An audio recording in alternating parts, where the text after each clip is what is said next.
Kamu pencuri. Bentakan ibu mertuaku menggema di ruang tamu. Semua orang menatapku.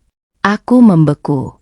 Di tanganku ada kotak perhiasan yang baru saja ditemukan di dalam lemari kamarku. Masalahnya, perhiasan itu bukan milikku. Aku bahkan belum pernah melihatnya. Tapi tak seorang pun percaya, termasuk suamiku sendiri. Hari itu aku dipermalukan di depan seluruh keluarga. Disebut pencuri, disebut wanita tidak tahu malu, dan diusir dari rumah. Tapi mereka tidak tahu. 3 minggu kemudian, kebenaran akan terbongkar. Dan orang yang paling keras menuduhku akan berlutut sambil menangis di hadapanku. Assalamualaikum warahmatullahi wabarakatuh. Semoga siapapun yang menekan tombol subscribe di channel ini dilancarkan rezekinya, disehatkan badannya, dipanjangkan umurnya, dijauhkan dari kesedihan, dan semoga keluarganya selalu dipenuhi kebahagiaan serta ketenangan hati. Amin. Sebelum lanjut, tuliskan nama dan asal kota kalian di kolom komentar. Dan coba jawab. Kalau kalian dituduh mencuri oleh keluarga sendiri tanpa bukti, apakah kalian akan bertahan atau langsung pergi? Perhiasan hilang. Aku masih ingat pagi itu. Pagi yang awalnya terlihat biasa saja. Pagi yang kupikir akan berjalan seperti hari-hari sebelumnya. Tapi ternyata, pagi itu menjadi awal dari kehancuran hidupku. Namaku Rina. Aku sudah 6 tahun menikah dengan suamiku. Selama 6 tahun itu pula aku tinggal serumah dengan ibu mertuaku, Bu Ratna. Jujur saja, hubunganku dengan Bu Ratna tidak pernah benar-benar hangat. Dia tidak pernah terang-terangan membenciku. Tapi aku selalu merasa keberadaanku tidak pernah benar-benar diterima. Apapun yang kulakukan selalu salah. Kalau aku memasak, katanya terlalu asin. Kalau aku membersihkan rumah, katanya kurang bersih. Kalau aku diam, katanya malas. Kalau aku bicara, katanya membantah. Aku sudah terbiasa. Karena aku berpikir selama suamiku masih baik kepadaku, aku bisa bertahan. Dan selama ini aku memang memilih diam. Memilih mengalah. Memilih menjaga rumah tangga. Namun aku tidak tahu, kesabaranku sebentar lagi akan diuji dengan cara yang paling menyakitkan. Pagi itu rumah sedang ramai. Bu Ratna akan menghadiri acara keluarga besar. Sejak subuh beliau sudah sibuk berdandan. Aku membantu menyiapkan sarapan. Sedangkan suamiku berangkat kerja lebih awal. Saat aku sedang mencuci piring, tiba-tiba terdengar suara teriakan dari lantai atas. Ya Allah! Aku langsung terkejut. Suara itu milik Bu Ratna. Aku buru-buru berlari ke atas. Begitu sampai di kamar beliau, aku melihat Bu Ratna berdiri di depan lemari dengan wajah panik. Sangat panik. Bu, ada apa? Beliau langsung menoleh. Wajahnya pucat. Kalung berlian mama hilang. Jantungku langsung berdebar. Hilang. Iya hilang. Bentaknya. Aku taruh di kotak perhiasan semalam. Sekarang gak ada. Aku langsung ikut mencari. Laci dibuka. Lemari diperiksa. Kotak-kotak dibongkar. Namun kalung itu memang tidak ada.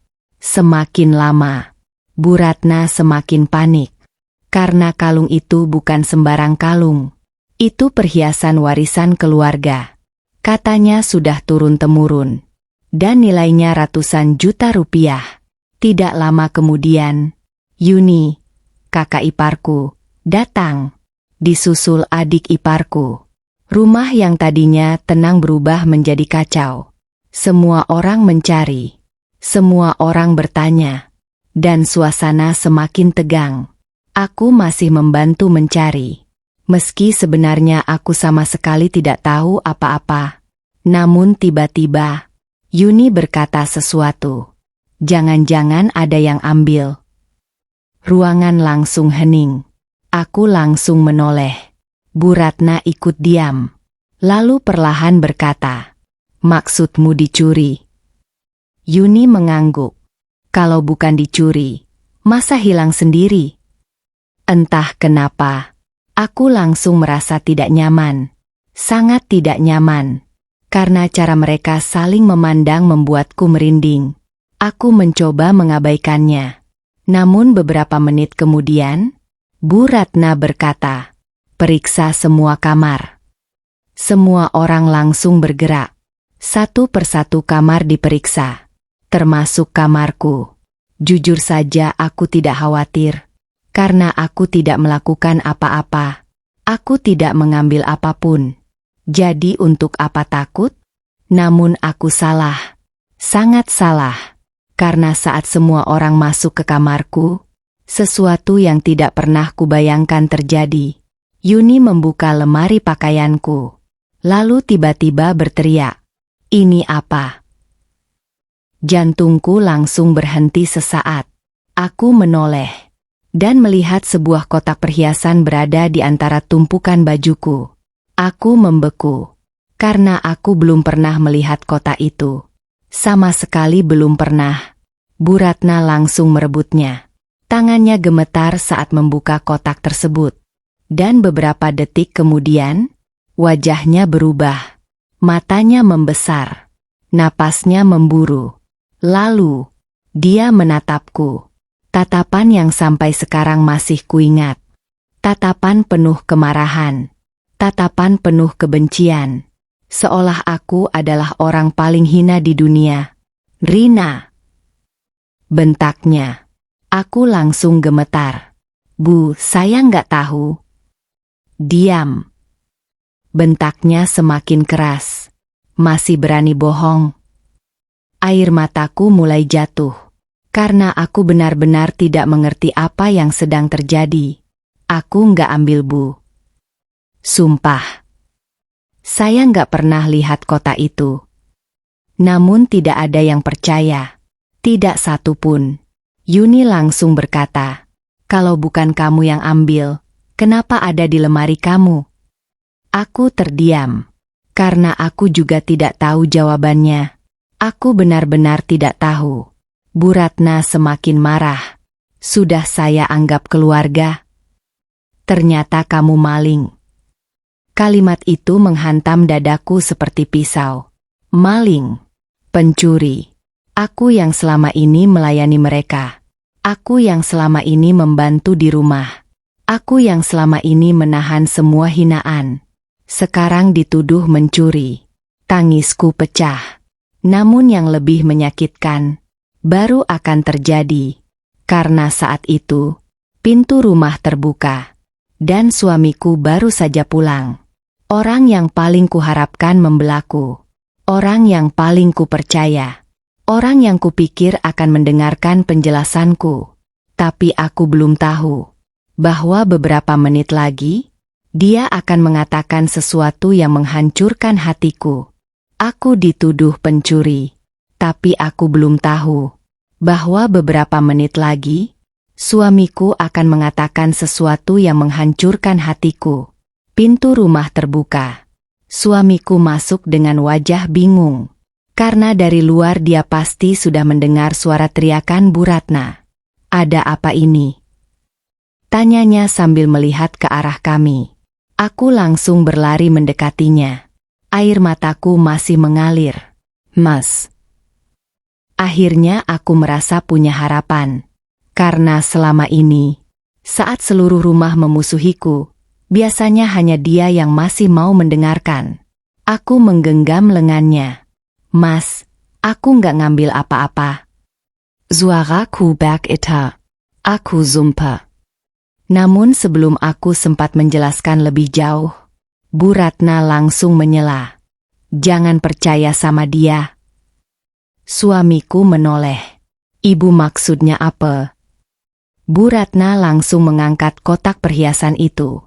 "Kalung mama ditemukan di lemari istrimu." Ruangan langsung hening.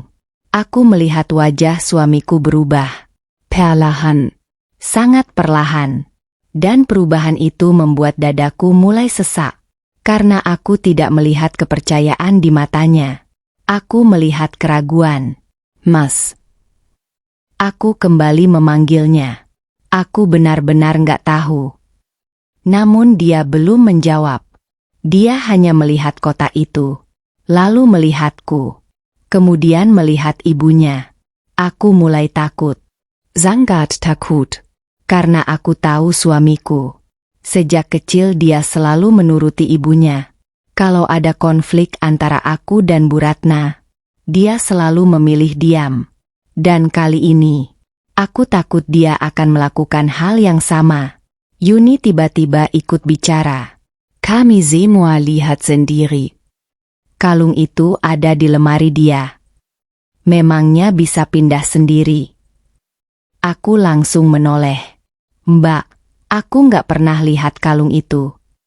Yuni tertawa sinis. Kamu pikir kami bodoh? Air mataku kembali jatuh. Karena aku merasa seperti sedang diadili.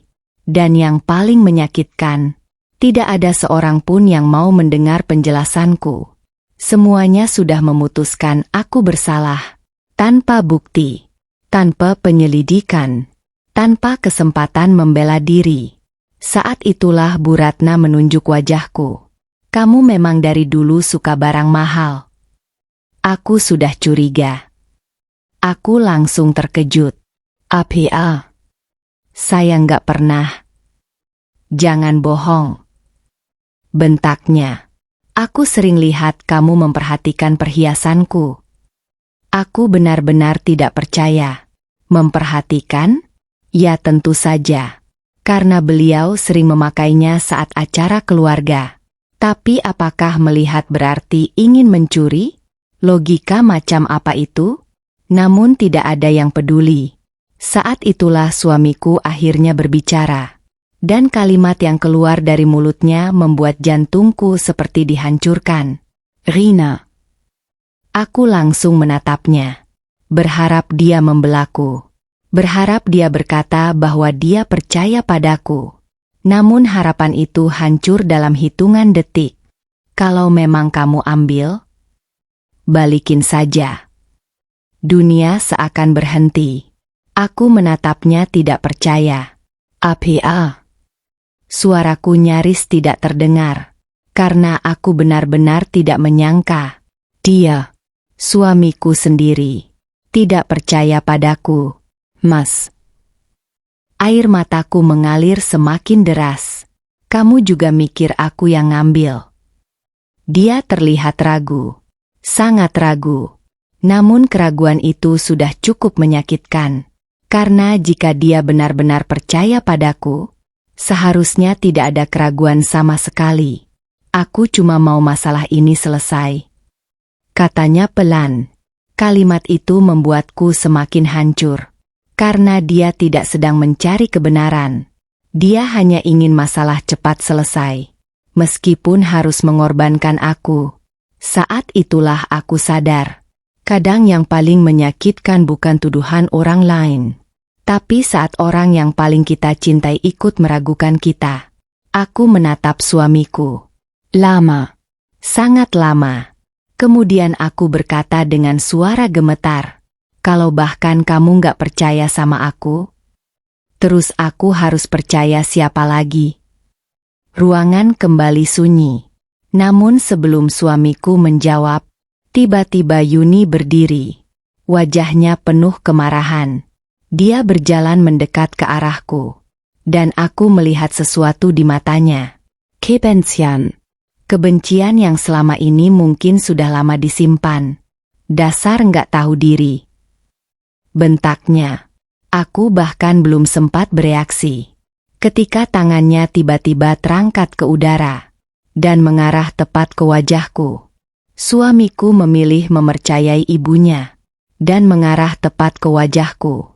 Plak, tamparan itu mendarat keras di pipiku.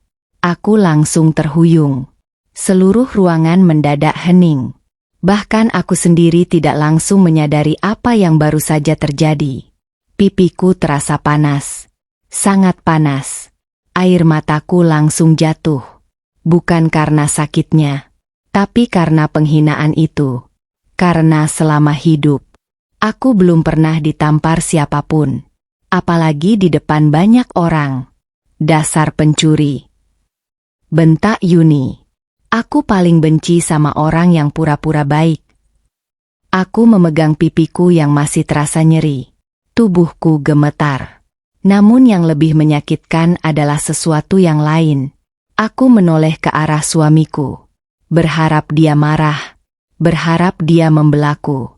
Berharap dia menegur kakaknya. Tapi tidak. Dia hanya diam. Diam. Dan diamnya itu terasa lebih sakit daripada tamparan tadi. Karena saat seseorang menyakitimu, dan orang yang seharusnya melindungimu hanya menonton, rasanya seperti dikhianati 2 kali. Mas. Suaraku bergetar. Kamu lihat dia nampar aku. Suamiku menunduk. Lalu berkata pelan. Sudah. Jangan bikin suasana makin ribut. Aku langsung tertawa pahit. Tertawa sambil menangis. Karena aku benar-benar tidak percaya. Aku yang ditampar. Aku yang dituduh. Aku yang dipermalukan. Tapi aku juga yang dianggap membuat keributan. Sungguh luar biasa. Bu Ratna lalu berdiri. Wajahnya masih dipenuhi kemarahan. Aku nggak mau lihat muka pencuri di rumah ini. Bentaknya. Dari dulu aku memang nggak setuju anakku nikah sama kamu. Kalimat itu membuat seluruh tubuhku membeku. Karena untuk pertama kalinya, beliau mengatakannya secara langsung, tanpa ditutupi, tanpa basa-basi. Aku memang tidak pernah diterima. Selama ini benar. Apa yang kurasakan selama bertahun-tahun ternyata bukan perasaan berlebihan. Aku memang tidak pernah dianggap keluarga. Air mataku mengalir semakin deras. Namun entah kenapa, aku mulai merasa lelah. Sangat lelah. Lelah membela diri. Lelah menjelaskan. Lelah berharap dipercaya. Karena sekeras apapun aku bicara, mereka sudah memutuskan aku bersalah. Saat itulah aku berkata pelan. Kalau kalian memang yakin aku pencurinya, tunjukkan buktinya. Ruangan kembali hening. Karena sebenarnya mereka tidak punya bukti. Mereka hanya punya kotak perhiasan yang ditemukan di lemariku. Tidak ada saksi. Tidak ada rekaman. Tidak ada yang melihat aku mengambilnya. Namun Bu Ratna tetap bersikeras. Barang bukti sudah jelas. Masih berani menyangkal. Aku menggeleng perlahan. Karena sekarang aku mulai mengerti. Masalahnya bukan perhiasan itu. Masalahnya adalah mereka memang ingin percaya bahwa aku bersalah. Karena lebih mudah menyalahkanku daripada mencari kebenaran. Saat itulah seseorang tiba-tiba berbicara. Adik iparku. Sari. Anak paling kecil di keluarga itu. Selama ini dia jarang ikut campur urusan rumah. Dia menatap semua orang dengan gugup. Lagi pula, mungkin Kak Rina memang gak ngambil. Aku langsung menoleh. Karena itu pertama kalinya hari itu ada seseorang yang sedikit membelaku. Namun sebelum Sari melanjutkan kalimatnya, Yuni langsung membentaknya. Kamu diam. Sari langsung terkejut. Tapi Mbak, dia pencuri. Bentakan itu membuat Sari terdiam. Dan sekali lagi, tidak ada yang berani melawannya. Aku memperhatikan semua wajah di ruangan. Bu Ratna marah. Yuni marah. Suamiku diam. Sari ketakutan. Dan entah kenapa, aku merasa ada sesuatu yang aneh. Sangat aneh. Karena ada satu orang yang sejak tadi hampir tidak bicara. Seseorang yang justru terlihat gugup. Bukan marah. Bukan kecewa. Tapi gugup. Orang itu adalah Yuni, kakak iparku. Aku memperhatikannya diam-diam. Dan semakin kulihat, semakin aneh rasanya. Karena setiap kali pembicaraan mengarah pada bagaimana perhiasan itu bisa masuk ke lemariku, dia selalu mengalihkan topik. Setiap kali aku meminta bukti, dia selalu menjadi orang pertama yang marah. Dan yang paling aneh, dialah orang yang menemukan kotak perhiasan itu. Jantungku mulai berdetak lebih cepat. Namun aku belum sempat memikirkan lebih jauh. Karena tiba-tiba Bu Ratna menunjuk pintu rumah. Lalu mengucapkan kalimat yang mengubah hidupku. Keluar. Aku membeku. Apa? Keluar dari rumah ini. Mulai hari ini juga. Air mataku langsung jatuh semakin deras. Aku menoleh ke arah suamiku. Ini kesempatan terakhir. Kalau dia memintaku tetap tinggal, aku mungkin masih bertahan. Kalau dia membelaku sekarang, aku mungkin masih memperjuangkan semuanya. Namun jawaban yang keluar dari mulutnya membuat hatiku benar-benar hancur. Dia menunduk, lalu berkata pelan, "Untuk sementara kamu pergi dulu." Dunia terasa runtuh. Karena akhirnya, orang yang paling kucintai memilih berpihak pada mereka. Dan aku belum tahu bahwa setelah keluar dari rumah itu, hidupku akan berubah selamanya. Aku diusir dari rumah.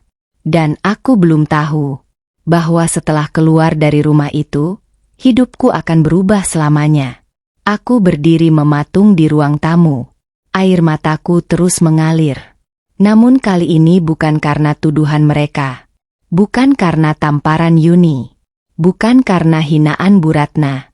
Melainkan karena satu kalimat dari suamiku. "Untuk sementara kamu pergi dulu." Kalimat itu terus terngiang di kepalaku. Berulang-ulang.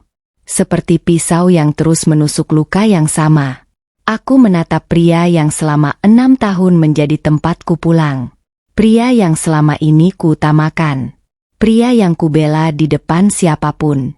Namun hari ini, dia bahkan tidak mampu membelaku di depan keluarganya sendiri.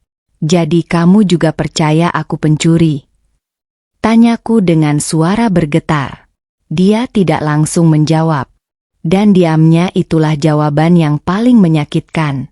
Air mataku kembali jatuh. Karena terkadang, keraguan dari orang yang kita cintai lebih menyakitkan daripada kebencian dari orang lain.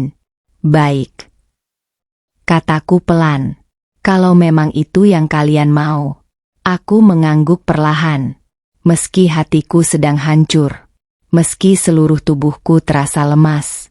Aku tidak ingin memohon. Aku tidak ingin memaksa orang untuk percaya padaku. Kalau mereka memang sudah memutuskan aku bersalah, apapun yang kukatakan tidak akan mengubah apa-apa. Aku berjalan menuju kamar. Tidak ada yang menghentikan. Tidak ada yang memanggil. Tidak ada yang berkata, "Tunggu, kita cari tahu dulu." Tidak ada. Aku membuka lemari. Lalu memasukkan beberapa pakaian ke dalam tas. Tanganku gemetar. Karena selama ini aku menganggap rumah itu rumahku. Tempat aku membangun keluarga. Tempat aku menyimpan kenangan. Tempat aku belajar menjadi istri. Tapi hari itu, aku sadar. Mungkin selama ini aku hanya tamu. Dan tamu bisa diusir kapan saja. Saat sedang memasukkan pakaian terakhir, mataku tertuju pada foto pernikahan kami. Foto yang dipajang di meja kecil dekat tempat tidur. Di foto itu aku tersenyum bahagia. Begitu juga suamiku. Kami terlihat seperti pasangan yang akan menghadapi dunia bersama. Air mataku jatuh lagi.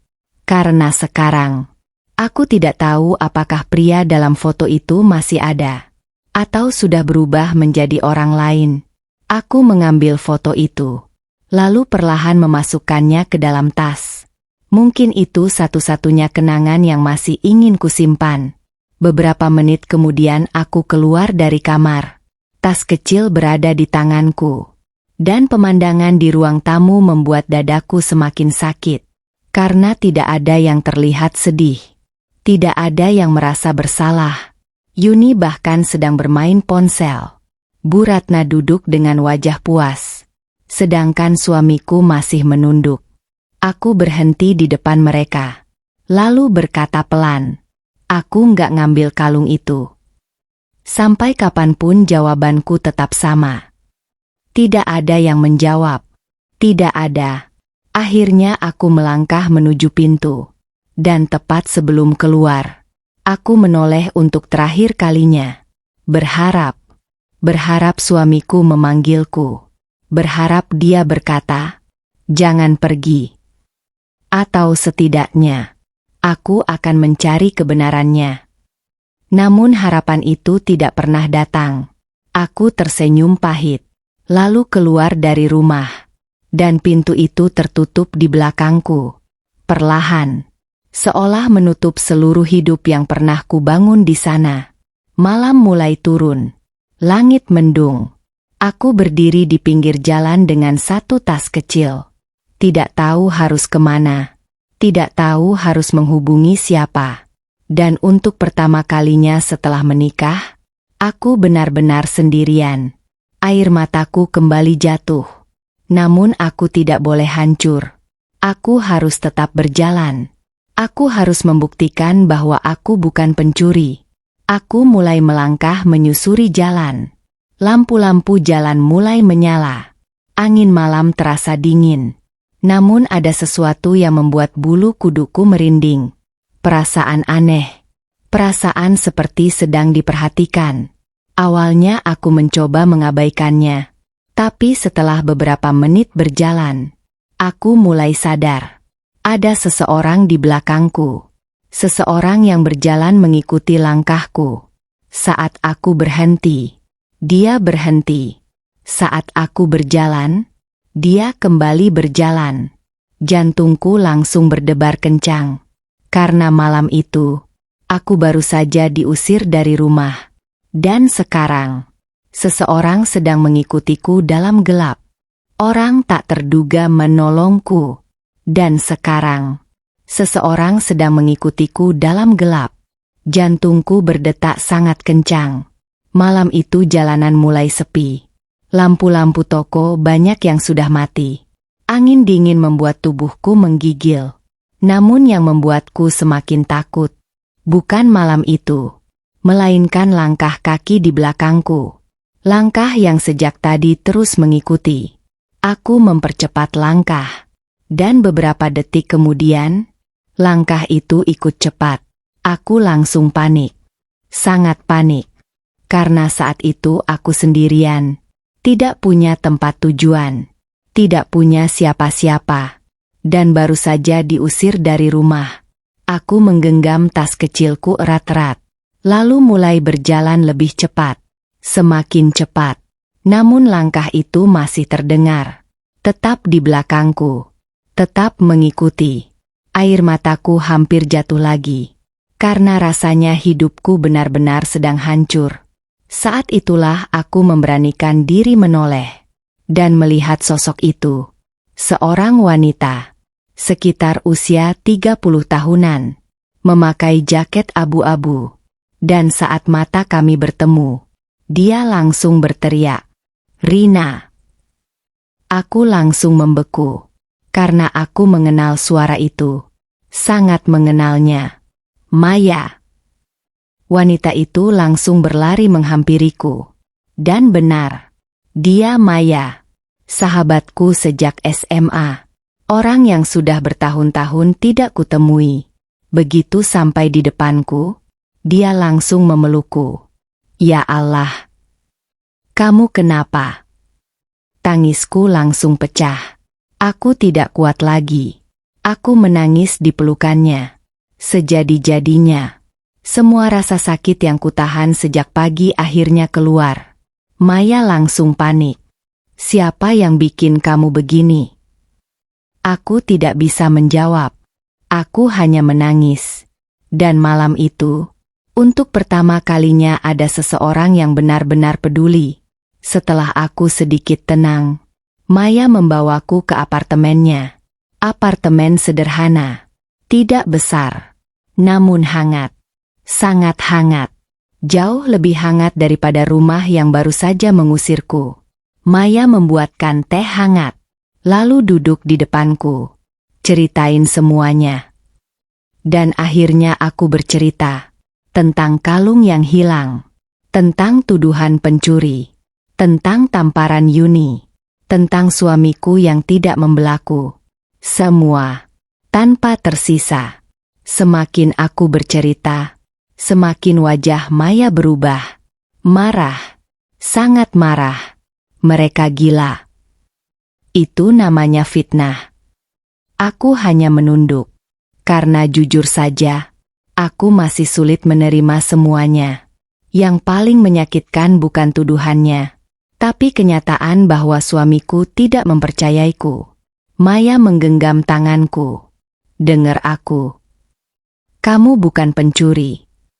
Dan kalau mereka nggak mau cari kebenaran, kita yang cari. Aku langsung menatapnya. Kita. Maya mengangguk. Iya. Karena aku percaya sama kamu. Air mataku kembali jatuh. Karena setelah seharian dihina, akhirnya ada satu orang yang mempercayaiku. Malam itu aku tidur di apartemen Maya. Meski sebenarnya aku hampir tidak bisa tidur. Karena pikiranku terus memutar kejadian tadi. Sampai akhirnya aku membuka media sosial. Aku hanya ingin mengalihkan pikiran. Namun sesuatu menarik perhatianku.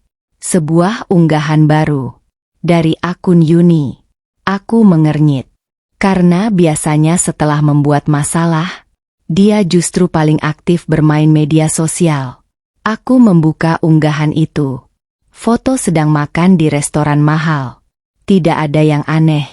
Namun saat memperbesar foto, jantungku langsung berdetak lebih cepat. Karena di tangan Yuni terlihat sebuah gelang berlian. Sangat mirip dengan satu set perhiasan milik Bu Ratna. Aku memperbesar lagi. Lalu lagi. Dan saat itulah aku menyadari sesuatu.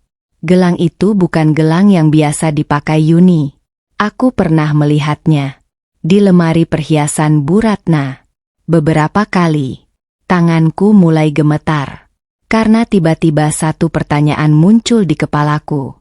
Kalau Yuni bisa mengambil gelang tanpa izin, mungkinkah dia juga tahu sesuatu tentang kalung yang hilang? Aku terus memperhatikan foto itu. Dan semakin lama melihatnya, semakin kuat perasaanku. Ada sesuatu yang disembunyikan Yuni. Sesuatu yang belum diketahui siapapun. Dan mungkin, sesuatu itulah yang akan membuktikan bahwa aku bukan pencuri.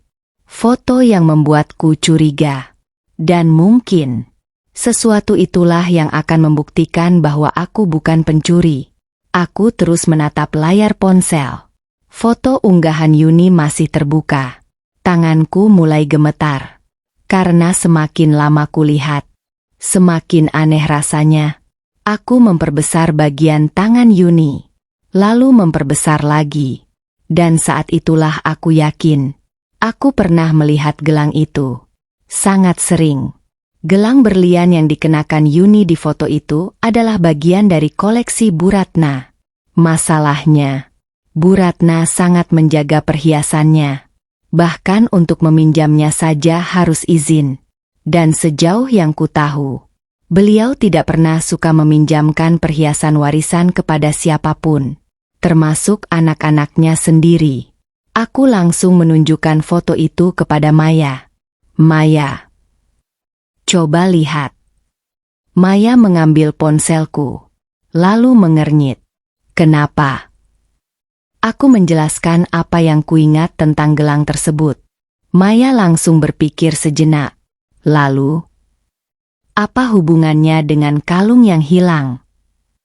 Aku menggeleng. Aku belum tahu. Tapi perasaanku nggak enak. Karena sejak awal, ada sesuatu yang aneh dari Yuni. Saat semua orang marah, dia yang paling marah. Saat semua orang menuduh, dia yang paling keras menuduh. Dan yang paling penting, dialah yang menemukan kotak perhiasan di lemariku. Semakin kupikirkan, semakin banyak kejanggalan yang muncul. Maya langsung berkata, kalau memang ada yang menjebak kamu, biasanya orang itu yang paling ribut. Kalimat itu membuatku terdiam. Karena itulah yang terus berputar di pikiranku. Malam itu aku tidak bisa tidur. Aku terus memikirkan semua kejadian dari awal. Satu demi satu. Sampai akhirnya aku teringat sesuatu. Pagi saat kalung itu hilang. Sebelum semua keributan terjadi, aku sempat melihat Yuni keluar dari lantai atas. Padahal kamar Yuni ada di lantai bawah. Saat itu aku tidak berpikir apa-apa. Namun sekarang, ingatan itu terasa berbeda. Kenapa dia berada di dekat kamar Bu Ratna? Kenapa dia tampak tergesa-gesa?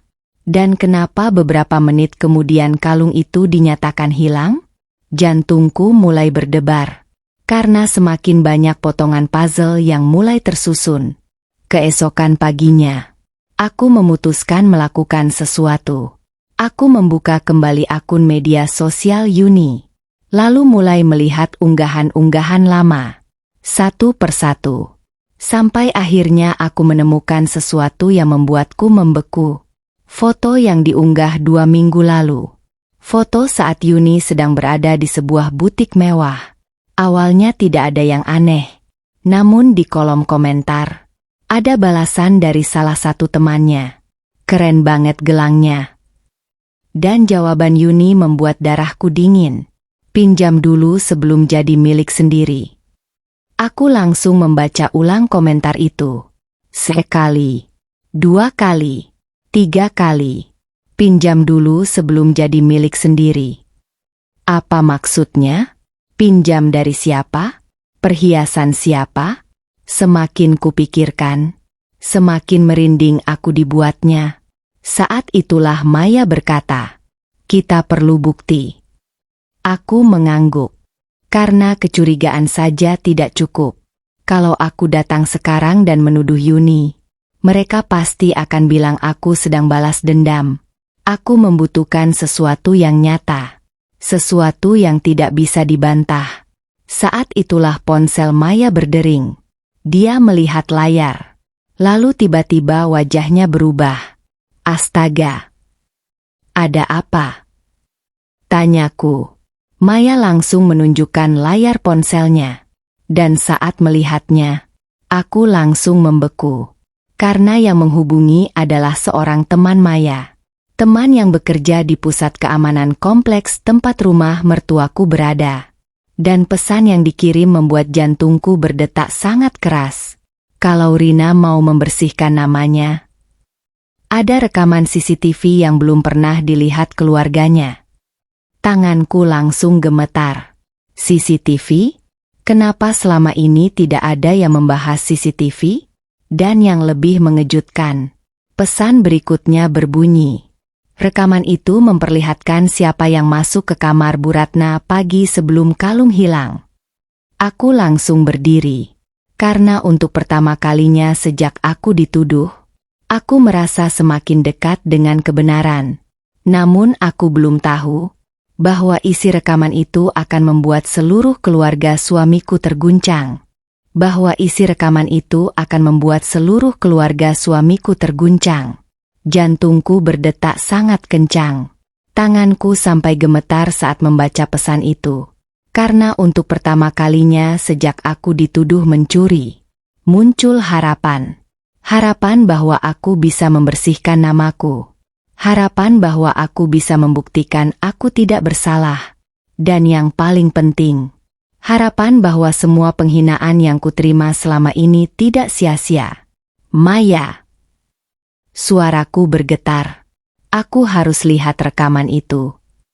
Maya langsung mengangguk. Kita berangkat sekarang. 1 jam kemudian, kami sampai di pos keamanan kompleks. Teman Maya yang bernama Pak Anton sudah menunggu. Pria itu terlihat ragu. Sangat ragu. Sebetulnya saya nggak boleh kasih lihat rekaman ini. Katanya pelan. Tapi saya kasihan sama Bu Rina. Air mataku hampir jatuh. Karena bahkan orang yang tidak mengenalku pun bisa melihat ketidakadilan yang terjadi. Sedangkan keluargaku sendiri tidak. Pak Anton mengajak kami masuk ke ruang monitor. Ruangan kecil. dipenuhi layar CCTV. Dan saat itulah jantungku mulai berdebar lebih keras.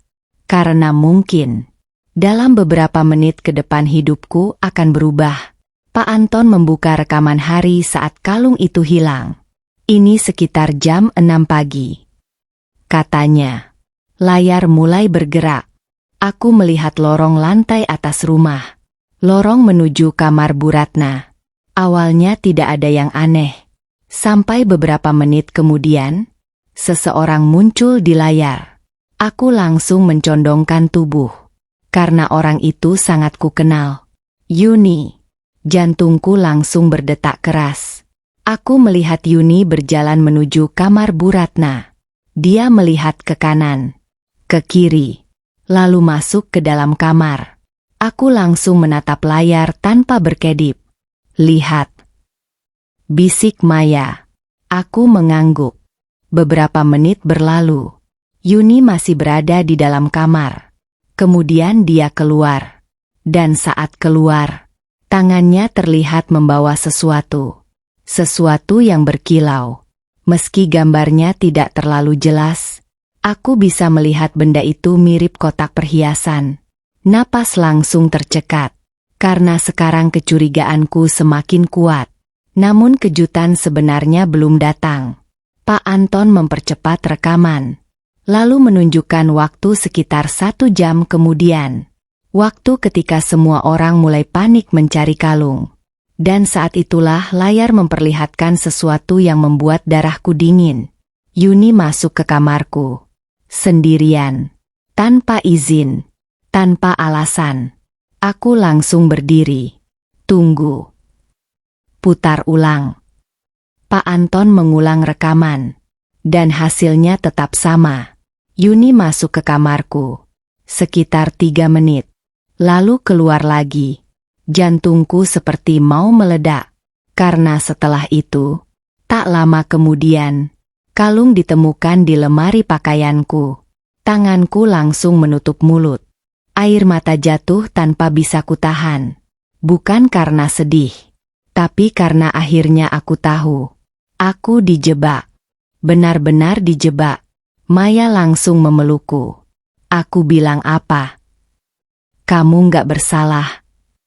Tangisku pecah. Karena selama berhari-hari aku hidup sebagai pencuri. Dipermalukan. Diusir. Dihina. Padahal aku tidak melakukan apa-apa. Namun saat aku mulai merasa lega, Pak Anton tiba-tiba berkata sesuatu. Tunggu dulu. Aku langsung menoleh. Ada lagi. Jantungku kembali berdebar. Karena ternyata rekaman belum selesai. Pak Anton membuka kamera lain. Kamera yang mengarah ke garasi belakang rumah. Lalu memutar rekaman sekitar 1 jam setelah kejadian. Dan saat itulah, aku melihat sesuatu yang membuat seluruh tubuhku membeku. Karena Yuni tidak sendirian. Ada seseorang bersamanya. Seseorang yang selama ini paling keras menuduhku. Seseorang yang setiap hari memanggilku pencuri. Seseorang yang membuat hidupku hancur. Bu Ratna. Aku langsung tidak percaya. Karena di rekaman itu, Bu Ratna terlihat menerima sesuatu dari tangan Yuni. Dan ekspresi mereka berdua menunjukkan satu hal. Mereka sedang menyembunyikan rahasia. Rahasia yang jauh lebih besar daripada yang kubayangkan. Dan untuk pertama kalinya, aku mulai bertanya pada diriku sendiri. Bagaimana jika Yuni bukan pelaku sebenarnya? Bagaimana jika ada orang lain yang lebih berbahaya? Orang yang selama ini berpura-pura menjadi korban. Dan jika dugaanku benar, maka seluruh hidupku selama 6 tahun terakhir adalah kebohongan. Pengkhianatan paling menyakitkan. Bahwa malam itu juga, seseorang akan berusaha menghentikan Sari sebelum dia sempat bicara lebih banyak. Aku masih memandangi layar ponsel. Sambungan telepon sudah terputus. Namun kata-kata terakhir Sari terus terngiang di kepalaku. Aku tahu siapa yang menjebak kakak. Jantungku berdetak sangat keras. Karena selama ini aku berjuang sendirian. Mencari jawaban. mencari kebenaran. Dan sekarang, akhirnya ada seseorang yang tahu semuanya. Seseorang yang bisa membersihkan namaku. Namun justru saat itu, telepon mendadak terputus. Dan aku tahu, ada sesuatu yang tidak beres. Maya, kataku cepat. Aku harus ketemu Sari. Maya langsung mengangguk. Kita berangkat sekarang. Malam itu juga kami menuju rumah mertuaku. Sepanjang perjalanan perasaanku tidak tenang. Sangat tidak tenang. Karena suara Sari terdengar ketakutan. Dan aku takut sesuatu terjadi padanya. 30 menit kemudian kami sampai. Namun begitu melihat rumah itu, jantungku langsung berdebar. Karena di depan rumah terlihat ramai. Beberapa tetangga berkumpul. Dan sebuah mobil ambulans terparkir di depan pagar. Aku langsung turun dari mobil. Tubuhku gemetar. Ada apa? Tanyaku kepada salah satu tetangga. Wanita itu langsung menatapku. Waduh, Mbak Krina. Sari pingsan. Darahku langsung dingin. Apa? Katanya jatuh dari tangga. Aku langsung membeku. Jatuh dari tangga? Entah kenapa. Aku tidak percaya. Karena semuanya terjadi tepat setelah dia berbicara denganku. Tepat setelah dia mengatakan tahu siapa pelakunya. Dan sekarang dia tiba-tiba pingsan? Terlalu kebetulan. Sangat kebetulan. Aku mencoba masuk ke rumah. Namun Bu Ratna langsung muncul di depan pintu. Wajahnya penuh kemarahan. Kamu ngapain kesini? Bentaknya. Aku langsung menatapnya. Saya mau lihat Sari. Enggak perlu. Jawabnya cepat. Sari baik-baik saja. Semakin cepat dia menjawab, semakin curiga aku dibuatnya. Karena untuk pertama kalinya, aku melihat Bu Ratna terlihat gugup. Sangat gugup. Saat itulah Yuni muncul di belakangnya. Dan begitu melihatku, wajahnya langsung berubah. Apalagi yang kamu mau? Aku menatapnya tajam. Lihat aku. Yuni mengernyit. Aku sudah lihat CCTV. Kalimat itu membuat wajahnya langsung pucat. Sangat pucat. Meski hanya sesaat. Tapi aku melihatnya. Dan saat itulah aku semakin yakin. Dia menyembunyikan sesuatu. Namun sebelum aku sempat bicara lagi, suamiku keluar dari rumah. Orang yang selama beberapa hari terakhir tidak menghubungiku sama sekali. Orang yang membiarkanku pergi. Orang yang memilih mempercayai tuduhan dibanding istrinya sendiri. Begitu mata kami bertemu, ada sesuatu yang berbeda di wajahnya. Bukan marah, bukan kecewa. Melainkan bingung. Seolah ada sesuatu yang sedang mengganggu pikirannya. Rina. Panggilnya pelan. Aku tidak menjawab. Karena lukaku masih terlalu dalam. Namun saat itulah, dia mengatakan sesuatu yang membuatku terkejut.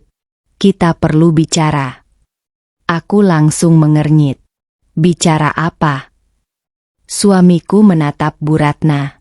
Menatap Yuni. Lalu kembali menatapku. Ada sesuatu yang aneh. Jantungku langsung berdebar. Karena untuk pertama kalinya, dia mulai meragukan keluarganya sendiri. Ternyata sore tadi, dia menemukan fakta yang tidak pernah diceritakan siapapun kepadaku. Fakta yang membuatnya mulai curiga. Dan fakta itu berkaitan dengan rekening Bank Yuni. Aku lihat mutasi rekening Mbak Yuni. Katanya pelan. Ada transaksi besar beberapa hari sebelum kalung hilang. Aku langsung membeku. Yuni pun terlihat panik. Mas, itu urusan pribadi. Bentaknya. Namun suamiku tidak mundur. Dari mana uangnya? Ruangan mendadak hening. Karena Yuni tidak bisa menjawab. Dan saat itulah, untuk pertama kalinya, aku melihat ketakutan di wajahnya.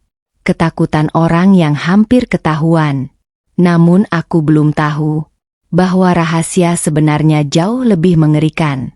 Karena pelaku yang selama ini dicari ternyata bukan Yuni. Yuni hanya menutupi seseorang. Seseorang yang sangat dekat denganku. Seseorang yang selama ini tidak pernah kucurigai. Dan saat identitasnya terbongkar, seluruh keluarga akan menangis. Semua kebenaran terbongkar. Dan saat identitasnya terbongkar, seluruh keluarga akan menangis. Malam itu suasana rumah mertuaku terasa mencekam.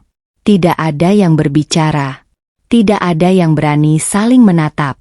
Karena semua orang mulai menyadari, rahasia yang selama ini disembunyikan perlahan mulai terbuka. Aku berdiri di teras rumah, sedangkan Maya berada di sampingku. Suamiku berdiri beberapa langkah di depan. Wajahnya terlihat lelah, sangat lelah. Karena untuk pertama kalinya, dia mulai mempertanyakan keluarganya sendiri. Yuni terlihat gelisah. Tangannya terus memainkan ponsel. Matanya tidak berani menatap siapapun. Sedangkan Bu Ratna terus terlihat panik. Panik yang tidak biasa. Saat itulah sebuah mobil berhenti di depan rumah. Semua orang menoleh.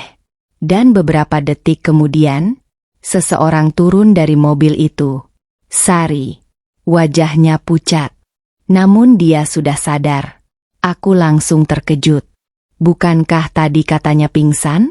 Namun sekarang dia berdiri di sana. Meski terlihat lemah. Begitu melihatku, air matanya langsung jatuh. Kak Rina. Suaranya bergetar. Dan entah kenapa, jantungku langsung tidak tenang. Karena aku tahu, dia akan mengatakan sesuatu yang sangat besar. Sangat besar. Sari melangkah masuk ke ruang tamu. Lalu duduk perlahan. Semua orang memperhatikannya. Termasuk Bu Ratna. Termasuk Yuni. Dan untuk pertama kalinya, aku melihat Yuni benar-benar ketakutan. Sari. Kata Bu Ratna cepat. Kamu harus istirahat. Namun Sari menggeleng. Enggak, Bu. Aku capek bohong. Ruangan langsung sunyi. Benar-benar sunyi. Jantungku berdetak semakin keras. Karena kalimat itu terdengar seperti pengakuan. Air mata mulai mengalir di pipi Sari. Lalu dia menatapku. Kak Rina. Maaf. Tangisku langsung pecah. Karena aku bisa merasakan penyesalan dalam suaranya. Penyesalan yang sangat dalam. Aku tahu kakak nggak mencuri. Bu Ratna langsung berdiri. Sari. Bentaknya. Namun kali ini Sari tidak diam. Untuk pertama kalinya dalam hidupnya, dia melawan. Enggak, Bu. Cukup. Cukup semuanya. Air matanya semakin deras. Lalu dia menunjuk ke arah Yuni. Dan mengatakan sesuatu yang membuat semua orang membeku. Yang masukin kalung ke lemari Kak Rina itu Mbak Yuni. Dunia terasa berhenti. Bu Ratna langsung terduduk. Sedangkan suamiku membeku. Aku sendiri sampai tidak mampu berbicara.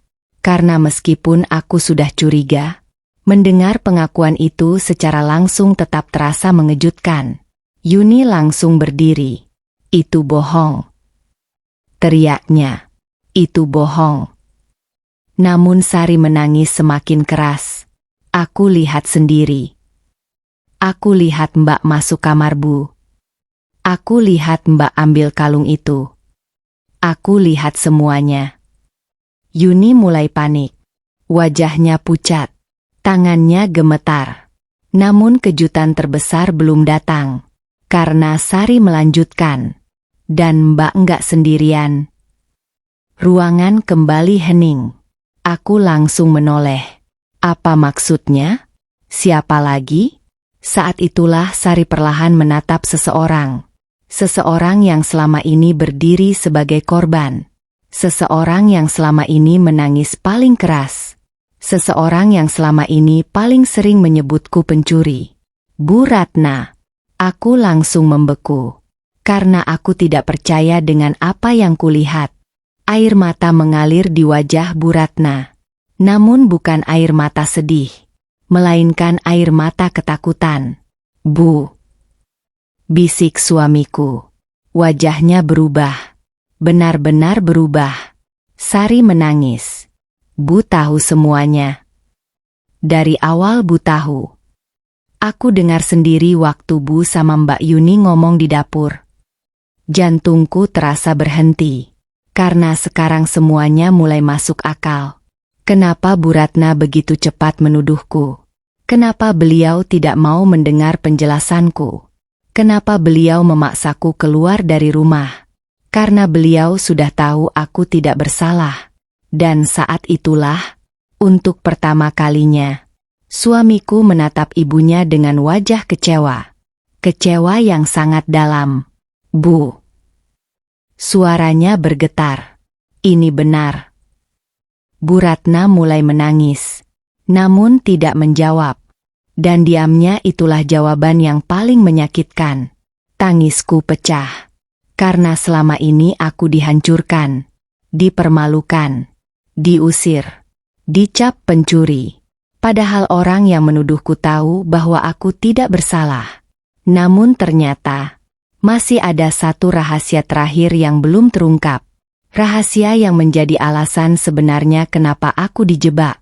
Dan ketika alasan itu terbongkar, seluruh keluarga akan berlutut menangis di hadapanku. Mereka menangis. Dan ketika alasan itu terbongkar, seluruh keluarga akan berlutut menangis di hadapanku. Ruang tamu itu terasa sunyi. Sangat sunyi. Tidak ada yang berani bicara. Tidak ada yang berani bergerak. Karena semua orang baru saja mendengar pengakuan yang menghancurkan segalanya. Bu Ratna tahu aku tidak bersalah. Yuni memasukkan kalung itu ke lemariku. Dan selama ini, aku dijadikan kambing hitam. Air mataku terus mengalir. Namun kali ini bukan karena sedih. Melainkan karena luka yang selama ini kupendam, akhirnya menemukan jawabannya. Suamiku berdiri mematung. Wajahnya pucat. Matanya merah. Aku belum pernah melihatnya seperti itu. Karena untuk pertama kalinya, dia sadar telah menghancurkan orang yang seharusnya dia lindungi. Bu. Suaranya bergetar. Kenapa? Pertanyaan itu menggantung di udara. Kenapa? Kenapa mereka melakukan semua ini? Kenapa aku harus dihancurkan?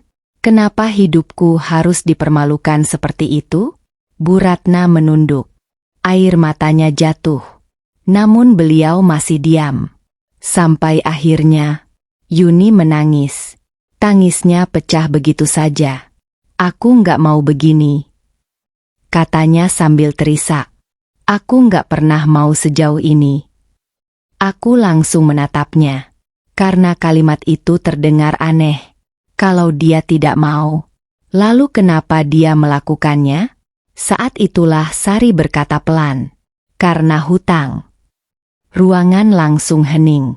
Semua orang menoleh kepadanya. Dan jantungku mulai berdetak lebih cepat. Karena ternyata, inilah rahasia terakhir yang selama ini disembunyikan. Sari mengusap air matanya. Lalu melanjutkan. Mbak Yuni punya hutang besar. Ratusan juta. Bu Ratna langsung menutup wajahnya. Sedangkan Yuni menangis semakin keras. Aku nggak tahu harus bagaimana. Aku dikejar penagih utang. Aku takut. Aku membeku. Karena selama ini Yuni selalu terlihat hidup mewah. Pakaian mahal. Tas mahal. Liburan kemana-mana. Ternyata semuanya palsu. Semua dibangun dari hutang. Dan ketika hutangnya menumpuk, dia mulai mengambil perhiasan ibunya diam-diam. Awalnya untuk digadaikan. Lalu untuk dijual. Namun suatu hari, Bu Ratna mulai menyadari ada beberapa barang yang hilang. Dan Yuni panik. Sangat panik. Saat itulah, Mereka membutuhkan seseorang untuk disalahkan. Dan orang itu adalah aku. Air mataku langsung jatuh lagi. Karena ternyata hidupku dihancurkan hanya untuk menutupi kesalahan orang lain. Yang lebih menyakitkan, Bu Ratna mengetahui semuanya. Beliau tahu anaknya yang bersalah. Namun beliau memilih melindunginya. Dengan mengorbankanku. Aku takut nama keluarga hancur. Tangis Bu Ratna. Aku takut orang tahu Yuni seperti itu. Aku cuma mau menyelamatkan anakku. Aku tertawa pahit. Untuk menyelamatkan anaknya, beliau menghancurkan hidup menantunya. Betapa mudahnya. Saat itulah suamiku mulai menangis. Tangisan yang selama ini tidak pernah kulihat. Dia berjalan mendekat kepadaku. Lalu berlutut. Aku langsung membeku. Karena aku tidak pernah membayangkan ini. Rina. Suaranya pecah. Aku minta maaf. Air matanya jatuh. Aku gagal jadi suami. Tangisku langsung pecah. Karena kalimat itu datang terlambat. Sangat terlambat. Saat aku dituduh, dia diam. Saat aku ditampar, dia diam. Saat aku diusir, dia diam. Dan sekarang, setelah semuanya terbongkar, baru dia meminta maaf. Hatiku hancur. Karena meskipun aku mencintainya, luka itu nyata. Saat itulah Bu Ratna ikut berlutut. Disusul Yuni. Mereka menangis. Benar-benar menangis. Untuk pertama kalinya. Orang-orang yang dulu menghina dan merendahkanku terlihat begitu kecil. Namun aku belum tahu bahwa keesokan harinya mereka akan datang ke tempat tinggalku. Dan apa yang mereka lakukan di sana akan membuat seluruh tetangga menangis haru. Mereka berlutut meminta maaf. Dan apa yang mereka lakukan di sana akan membuat seluruh tetangga menangis haru. Malam setelah semua kebenaran terbongkar, aku tidak bisa tidur. Aku duduk sendirian di balkon apartemen Maya. Menatap lampu-lampu kota yang berkelap-kelip. Angin malam bertiup pelan. Namun hatiku tetap terasa berat. Sangat berat. Karena meskipun namaku sudah bersih, luka yang mereka tinggalkan masih ada. Masih terasa. Dan mungkin akan terasa untuk waktu yang sangat lama. Aku teringat saat Bu Ratna membentakku. Aku teringat saat Yuni menamparku. Aku teringat saat semua orang menatapku seperti penjahat. Dan yang paling menyakitkan, aku teringat saat suamiku memintaku pergi. Air mataku kembali jatuh. Karena terkadang, permintaan maaf tidak bisa menghapus semua rasa sakit. Keesokan paginya, aku sedang membantu Maya menata beberapa pesanan kue. Sejak tinggal bersamanya, aku mulai membantu usaha kecil yang dia jalankan. Dan untuk pertama kalinya setelah sekian lama, aku merasa sedikit tenang. Namun ketenangan itu tidak berlangsung lama. Karena sekitar pukul 9 pagi, bel apartemen berbunyi. Ting tong, ting tong. Maya membuka pintu. Lalu beberapa detik kemudian wajahnya berubah. Rina. Katanya pelan. Mereka datang. Jantungku langsung berdebar. Aku sudah tahu siapa yang dimaksud. Dan benar saja. Saat keluar dari dapur, aku melihat mereka. Bu Ratna, Yuni, suamiku, dan Sari. Berdiri di depan pintu apartemen. Mereka terlihat berbeda. Sangat berbeda. Tidak ada kesombongan. Tidak ada tatapan merendahkan. Tidak ada kemarahan. Yang ada hanya penyesalan. Bu Ratna bahkan terlihat jauh lebih tua. Seolah dalam semalam beliau kehilangan banyak hal. Aku berdiri diam. Tidak tahu harus berkata apa. Karena jujur saja, sebagian diriku masih terluka. Sangat terluka. Beberapa detik berlalu. Lalu sesuatu yang tidak pernah kubayangkan terjadi. Bu Ratna melangkah maju. Kemudian berlutut. Aku langsung membeku. Bu. Bisikku pelan. Namun beliau menangis. Benar-benar menangis. Air matanya mengalir tanpa henti. Maafkan saya. Suaranya pecah. Saya sudah menyakiti kamu. Saya sudah menghancurkan hidup kamu. Saya berdosa sama kamu. Tangisku langsung pecah. Karena aku tidak pernah membayangkan wanita yang selama ini begitu keras akhirnya menangis di depanku. Lalu Yuni ikut berlutut. Wajahnya sembab. Matanya bengkak karena menangis semalaman. Aku jahat. Tangisnya. Aku egois. Aku takut. Dan aku menghancurkan hidup kakak demi menyelamatkan diriku sendiri. Tangannya gemetar. Aku minta maaf. Tangisku semakin deras.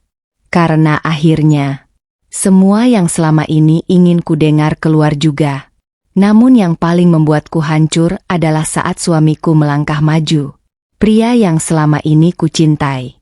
Pria yang paling melukaiku. Dia berdiri di depanku. Lalu perlahan berlutut. Air matanya jatuh. Dan untuk pertama kalinya sejak kami menikah, aku melihatnya menangis seperti anak kecil. Rina. Suaranya bergetar. Aku gagal melindungimu. Tangisku pecah. Karena kalimat itu adalah kebenaran yang paling menyakitkan. Aku lebih memilih percaya orang lain daripada istriku sendiri. Aku bahkan gak memberi kamu kesempatan. Aku minta maaf. Air mataku tidak berhenti mengalir. Karena selama ini, yang paling kuinginkan bukan balas dendam. Bukan kemenangan. Aku hanya ingin dipercaya. Hanya itu. Saat itulah seluruh penghuni apartemen mulai memperhatikan.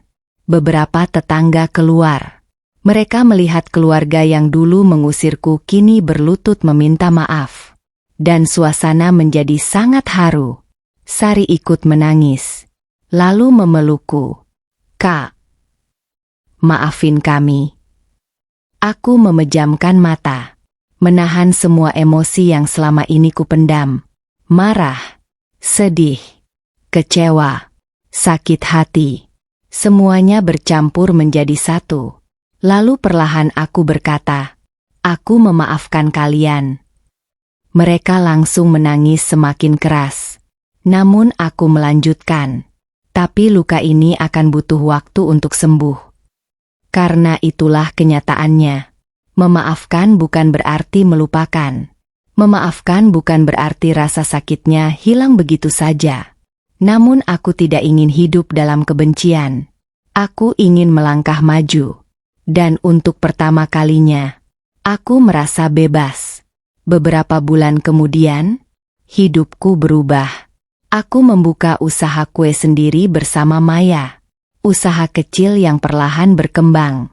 Sedangkan hubungan keluargaku dengan suami mulai diperbaiki sedikit demi sedikit. Tidak mudah.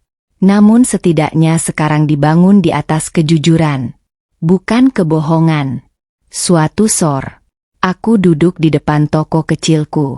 Melihat pelanggan datang dan pergi. Tiba-tiba aku teringat hari saat aku diusir. Hari ketika aku berdiri sendirian di pinggir jalan. Menangis. Tidak punya tempat pulang. Kalau saat itu seseorang mengatakan hidupku akan membaik, mungkin aku tidak akan percaya. Tapi sekarang aku mengerti. Kadang Tuhan membiarkan kita terluka, bukan untuk menghancurkan kita, tapi untuk menunjukkan siapa yang benar-benar tulus, dan siapa yang hanya ada saat keadaan baik.